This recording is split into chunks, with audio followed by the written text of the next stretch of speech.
John started crying because he didn't see anybody worthy. And one of the other angels cried and said, don't cry, man. Somebody's worthy. Yonder he is. And there he goes.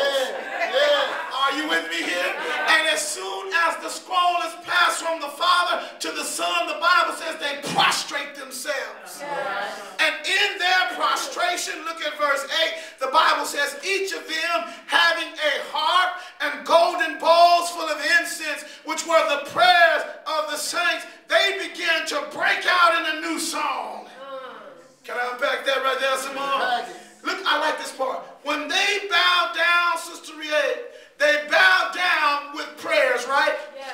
But in their prayers, they hold the vows or the vases of the prayers of the saints. Yes.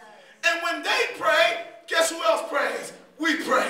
Yes. Our prayers were contained with their prayers. Yes. And so when he took the scroll to have the mystery of God revealed, all of the prayers of humanity went up before the throne. Yes. You ever have somebody pray, God, reveal yourself to me.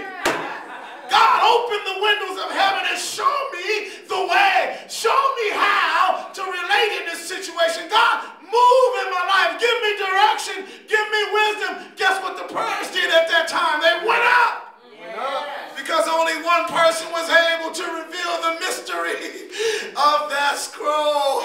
Yes. Isn't that powerful? Yes. I'm the only one excited in here.